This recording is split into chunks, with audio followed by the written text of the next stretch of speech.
I have enough sequences forever for the entire time, even if I would be as smart as many others and Einstein, my number of sequences would not increase.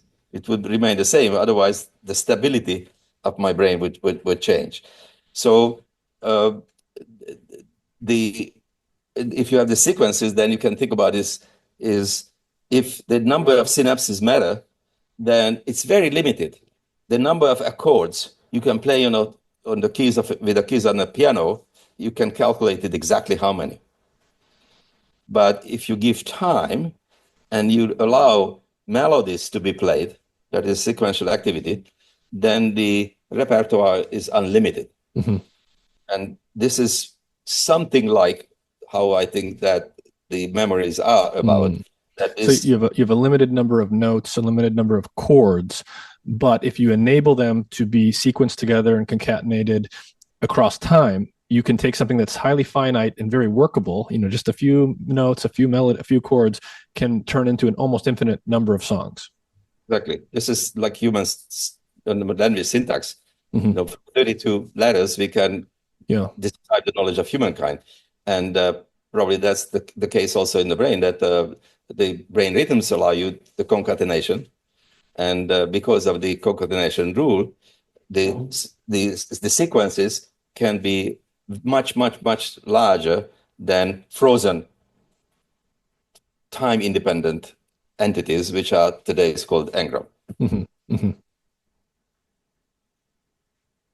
Interesting. So you're saying, I think what you're saying around memory is you think, and we can have some confidence perhaps, that memory can't merely be a set of synaptic configurations. The synapses are probably involved, but it can't just be that. Yeah. Not a frozen. Not frozen. I want to talk a little bit more in the little bit that we have left here about brain rhythms and just what the brain is doing generally and metabolism. I'm wondering if we could we'll talk about one of your papers here that maybe ties this together. You have a paper that caught my attention. I have to confess I haven't sat down and read the whole thing yet. But you have a paper that links hippocampal sharp wave ripples, this particular type of rhythm that emerges from the hippocampus, to glucose homeostasis. So literally blood sugar levels in someone's blood or in an animal's bloodstream. What is the relationship there? And why would a brain rhythm from a structure like this tie to a simple metabolic thing in the body like blood glucose homeostasis? Well, this question brings us back to Ramon y Cajal when we started that the wrong gave us a picture. But in fact, what happened is that after the wrong anatomy, when Max Cowan and others figured out that the main projection out of the hippocampus is back to the neocortex, then everybody has been obsessed about, including us, mostly us, but everybody else, is about hippocampal neocortical communication, because that's the fascinating part about memory. But we forget about the downstream. And then when you look at, as I said, how this wiring came up, and you look at simple organism, you can see that the sharp wave ripple is already there in organisms that have zero or very little real neocortex. So it had to be the case that probably that pattern emerged in evolution to serve something useful, and that's serving the body. Now, the sequential activity in the brain is already an inheritance from the body. The body is in order to do things, it has to be sequentially organized, even in animals that don't have a brain. Yeah. So that is, how we talk about homeostasis and things like that, but the real thing we have to talk about is allostasis, or is how from the it's not only a feedback, it's also a prediction, what I have to prepare my organism to confront something that is coming up.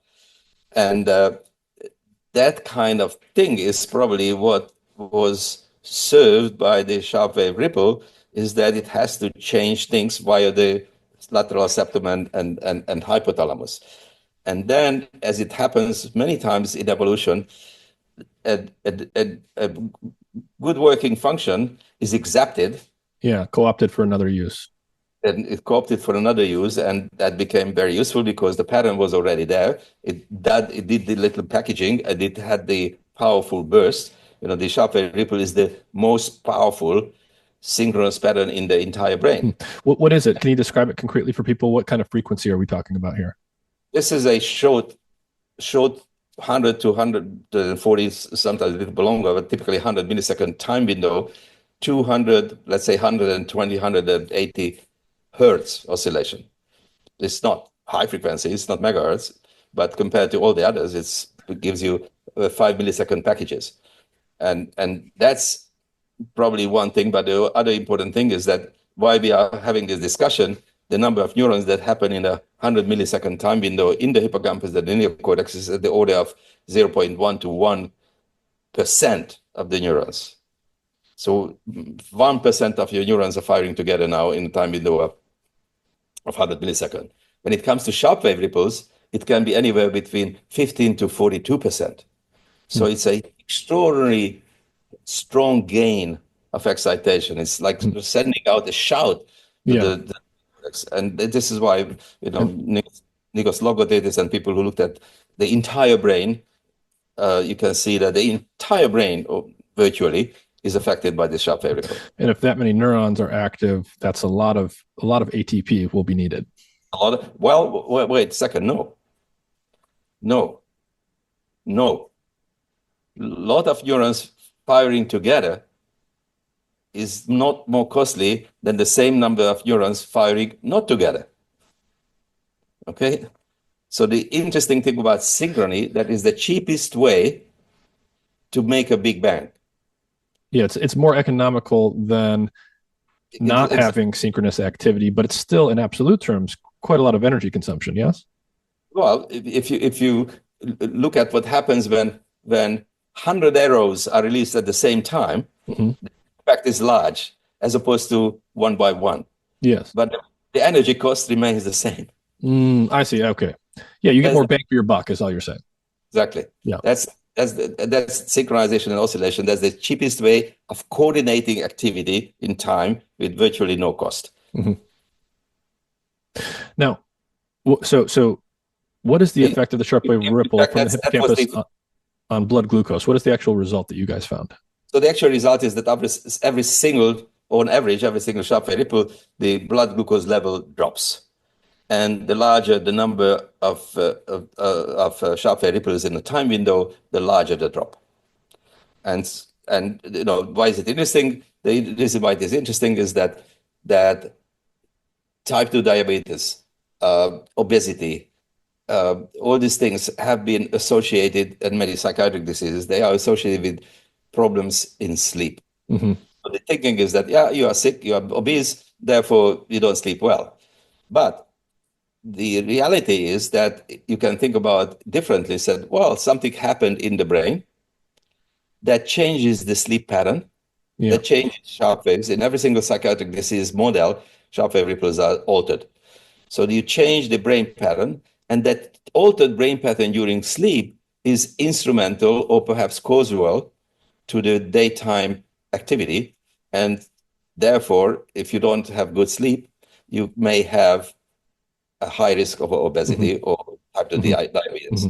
So I think what you're starting to get to here is we know that there's a correlation, there's an intimate relationship between all of these metabolic issues and chronic diseases and disruptions of the brain of different kinds. And people often tend to think, you become obese or metabolically disrupted, and then that disrupts what your brain is doing. But it could be the case that your brain is not sending out all of the rhythms and ripples like it should be because you're staying up late to work a third shift, or you're looking at a screen with a light and it's just disrupting all of your circadian biology and stuff.